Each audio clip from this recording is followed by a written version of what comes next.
mempresentasikan dua IKU, yaitu kesadaran dan kepuasan masyarakat. Dan yang ketiga adalah hasil pengukuran indeks kepatuhan pelaku usaha obat dan makanan tahun 2024. Next slide. Latar belakang dari pengukuran IKU ini adalah terkait dengan sasaran strategis kedua yang telah ditetapkan pada Renstra BPOM tahun 2020 hingga tahun 2024, yaitu meningkatnya kepatuhan pelaku usaha terhadap kualitas obat dan makanan. Selain itu, pengukuran IKPU ini juga mendorong pelaku usaha obat dan makanan untuk patuh dan juga taat terhadap regulasi dan standar yang telah ditetapkan oleh BPOM dan juga merupakan upaya BPOM untuk menjamin keamanan, khasiat, dan juga manfaat serta mutu obat dan makanan. Untuk latar belakang selanjutnya adalah untuk mengetahui tingkat kepatuhan pelaku usaha pada sarana produksi, distribusi, iklan, dan penandaan obat dan makanan, serta untuk mengukur IKPU atau Indeks Kepatuhan Pelaku Usaha di bidang obat dan makanan pada tingkat provinsi dan juga nasional. Selain itu, juga untuk mengimplementasikan sistem aplikasi Simpeda IKPU, yaitu aplikasi yang sudah dibangun oleh Pusdatin untuk mengukur indeks kepatuhan pelaku usaha secara real time melalui aplikasi. Next. Berikut ini mungkin telah disampaikan oleh presenter sebelumnya, yaitu peta strategi level 0 BPOM, di mana yang diberi warna merah adalah IKPU terletak pada IKSS 2 dalam peta strategi ini. Next slide. Tujuan dari pengukuran indeks kepatuhan pelaku usaha ini yang pertama yaitu melakukan analisis terhadap data sekunder berupa data hasil pemeriksaan atau pengawasan yang telah dilakukan oleh balai maupun balai besar dan Lokapom di seluruh Indonesia dan juga yang telah dilakukan verifikasi grading oleh unit teknis di Kedeputian. Yang kedua adalah sebagai pemanfaatan terhadap sistem aplikasi Simpeda IKPU dalam menganalisis data dan juga untuk mendapatkan nilai IKPU tahun 2024. Yang ketiga, kami juga melakukan analisis data dan evaluasi tren kepatuhan pelaku usaha obat dan makanan selama periode Renstra 2020 sampai dengan periode 2024. Next. Berikut ini adalah alur pelaksanaan kegiatan pengukuran IKPU yang dimulai dari penginputan data pada SIPT oleh unit teknis yang melakukan pemeriksaan atau pengawasan sarana, iklan, dan penandaan, juga oleh UPT di seluruh Indonesia. Kemudian data tersebut akan ditarik oleh tim di Kedeputian dan dilakukan verifikasi grading oleh tim Kedeputian untuk mengelompokkan masuk pada grading A, B, ataupun C. Kemudian hasil verifikasi grading dari pemeriksaan sarana, iklan, dan penandaan tersebut akan dilakukan analisis data oleh Pusakom, baik secara manual, perhitungan secara statistik manual maupun dengan sistem aplikasi Simpeda IKPU. Kemudian dari hasil pengolahan dan analisis data tersebut akan diperoleh nilai IKPU tahun 2024. Next. Untuk pengukuran IKPU tahun 2024 ini kami menggunakan data sekunder hasil pengawasan dari tahun N-1 yaitu pada tahun 2023. Selanjutnya setelah dilakukan verifikasi grading, maka akan diperoleh nilai IKPU. Adapun data-data yang kami pergunakan untuk menghitung IKPU ini yang pertama adalah data hasil pemeriksaan sarana produksi untuk seluruh komoditi yang memenuhi ketentuan. Kemudian yang kedua adalah data hasil pemeriksaan sarana distribusi untuk semua komoditi juga yang memenuhi ketentuan. Kemudian data hasil pemeriksaan sarana pelayanan ini khusus untuk obat, narkotika, psikotropika, dan prekursor yang memenuhi ketentuan. Yang keempat adalah data hasil pengawasan iklan dan penandaan untuk seluruh komoditi. Dan yang kelima adalah data industri pangan Tahu olahan ada yang batuk. menerapkan Ada program nggak manajemen batuk? risiko Apa tuh? atau Kok batuk? PMR. Next slide. Jawab aja, Pak. Berikut ini adalah rumus ataupun formulasi untuk perhitungan indeks kepatuhan pelaku usaha, yaitu dihitung berdasarkan konversi nilai sarana yang memenuhi ketentuan dan tidak memenuhi ketentuan ke dalam pengklasifikasian atau grading. Adapun tiga tipe klasifikasi yaitu A atau kategori baik, kemudian B kategori cukup, dan C kategori kurang. Kemudian dihitung nilai indeksnya berdasarkan kembali. Berdasarkan jumlah sarana yang memenuhi ketentuan dibagi dengan seluruh jumlah sarana yang diperiksa dikali 100%. Ada dua metode yaitu top one box dan top two boxes.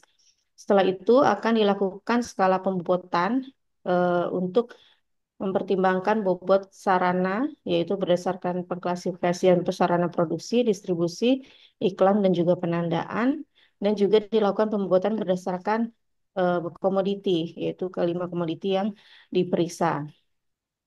Selanjutnya akan dihitung indeks per komoditi. Setelah diperoleh indeks per komoditi, akan dapat dihitung indeks per wilayah atau provinsi, dan juga indeks KPU secara nasional.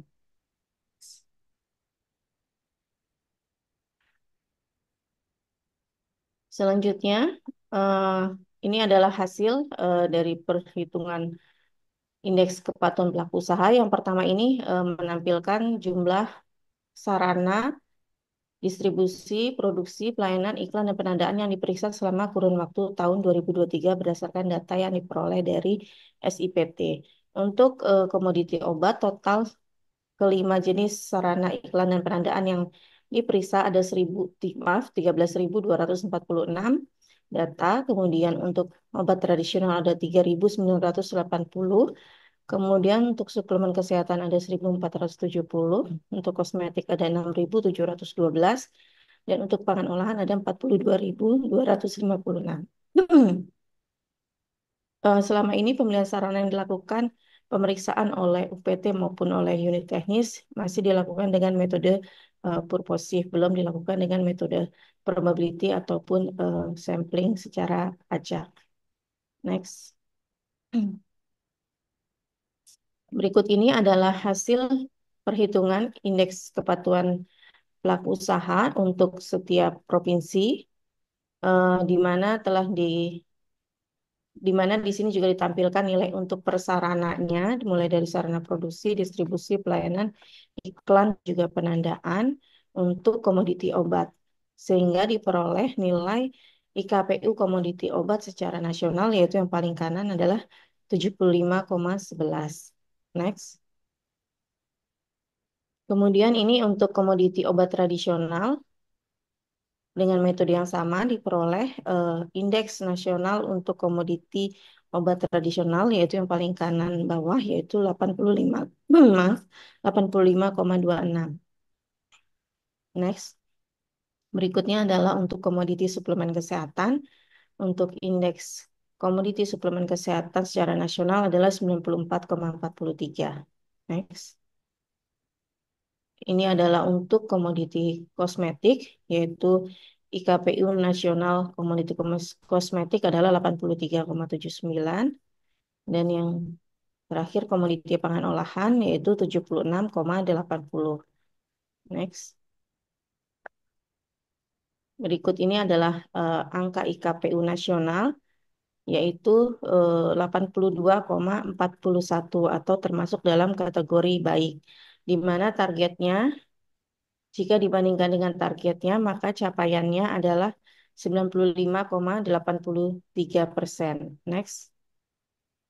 Nah, di sini kita membandingkan dengan target di tabel ini untuk setiap komoditi. Ini adalah nilai indeks per komoditi secara nasional dan juga indeks IKPU keseluruhan secara nasional, di mana targetnya tadi adalah 86 dan realisasinya adalah 82,41, sehingga capaiannya terhadap target adalah 95,83%. Untuk IKPU ini, cascadingnya hanya sampai level kedeputian, sehingga tidak untuk balai, tidak sampai di cascading ke balai, sehingga kami tidak menampilkan perbandingan capaian maupun realisasi di tingkat wilayah. Selanjutnya, berikut ini adalah profil untuk KPU nasional tahun 2024 dari setiap komoditi dan juga nasional, di mana yang paling tinggi adalah untuk komoditi suplemen kesehatan, yaitu mencapai 94,43. Ini adalah, eh, maaf bukan capaian ya, realisasi nilai indeksnya. Next. Kemudian ini adalah profilnya, perbandingan antar provinsi untuk IKPU dan juga untuk IKPU nasional yang bertanda oranye, yang bergaris orange, dan yang berwarna kuning adalah nilai per wilayah atau dalam hal ini adalah tingkat provinsi. Yaitu yang paling tinggi adalah nilai IKPU dari Provinsi Sulawesi Utara. Dan selanjutnya makin ke kanan menunjukkan wilayah yang makin rendah nilai IKPU-nya. Next. Selanjutnya kami juga melakukan analisis terhadap data IKPU yang telah diukur dari tahun 2020 hingga tahun 2024. Diperoleh profil seperti yang ditampilkan pada layar untuk komoditi obat dan obat tradisional pada 3 tahun pertama pengukuran terus mengalami peningkatan, kemudian mulai tahun keempat dan tahun terakhir 2024 menurun dibanding tahun yang ketiga. Demikian halnya juga itu terjadi pada indeks nasional atau gabungan seluruh komoditi meningkat pada 3 tahun pertama dan kemudian menurun di 2 tahun terakhir. Untuk suplemen kesehatan dan juga pangan olahan terjadi fluktuasi, peningkatan dan penurunan untuk periode 5 tahun ini. Untuk komoditi kosmetik itu pada 3 tahun pertama mengalami penurunan, maaf sampai 4 tahun terus mengalami penurunan, namun di tahun terakhir tahun 2024 mengalami peningkatan yang cukup signifikan hingga mencapai 83,79 nilai indeks. Next. Berikut ini adalah tampilan dalam bentuk eh, tren. Next.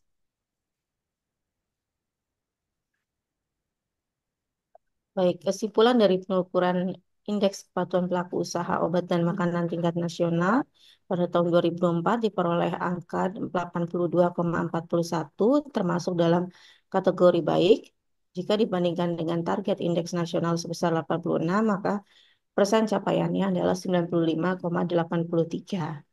Hal ini mengalami kenaikan indeks dibanding tahun sebelumnya sebesar 0,23 poin, yaitu pada tahun 2023 indeksnya sebesar 82,18.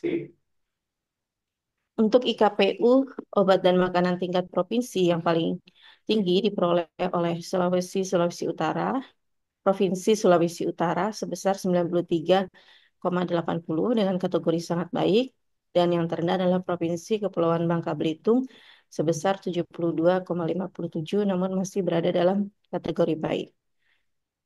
Kemudian ini adalah profil ataupun grafik dari 5 provinsi dengan IKPU tertinggi dapat dilihat pada tabel yang maaf pada gambar yang di sebelah kanan. Next. Adapun rekomendasi hasil pengukuran IKPU yaitu yang pertama, perlu melakukan bimbingan dan pembinaan secara intensif dan berkelanjutan terhadap sarana pelaku usaha obat dan makanan yang memiliki nilai grading yang rendah. Hal ini bisa dilihat pada hasil pengukuran yang menunjukkan nilai per wilayah. Kemudian melakukan monitoring dan evaluasi secara intensif dan berkelanjutan terhadap pelaku usaha yang berisiko tinggi. Kemudian unit teknis kedeputian diharapkan dapat mengupload data hasil verifikasi grading ke dalam sistem aplikasi Simpeda IKPU untuk pengukuran IKPU secara mandiri mulai tahun 2025. Kemudian untuk yang terakhir, pemilihan sampel sarana pelaku usaha obat dan makanan yang akan diperiksa sebaiknya dilakukan secara metode probability sampling, di mana pemilihan sampelnya didasarkan pada perhitungan peluang tiap sampel yang akan terambil sehingga dapat mewakili seluruh populasi pelaku usaha yang ada di wilayahnya. Next. Seperti pada pengukuran indeks-indeks sebelumnya, kami juga mempunyai ketentuan untuk penggunaan data Pusakom untuk mohon dapat menyantumkan sumbernya yaitu Pusakom 2024. 2024. Next. Kemudian hasil pengukuran IKPU ini juga telah kami sampaikan pada sosialisasi untuk kegiatan hasil pengukuran IKPU yang dilaksanakan pada tanggal 30 Oktober 2024 dan juga melalui surat Sekretaris Utama BPOM terkait penyampaian hasil pengukuran 3 IKU yang dilakukan oleh Pusakom. Dan mohon Bapak Ibu berkenan untuk mengisi kuesioner kemanfaatan hasil pengukuran IKPU tahun 2024 pada Bitly yang ditampilkan pada eh, slide dan juga nanti akan kami share di chat Zoom hari ini. Baik, terima kasih Bapak Ibu atas perhatiannya. Selanjutnya saya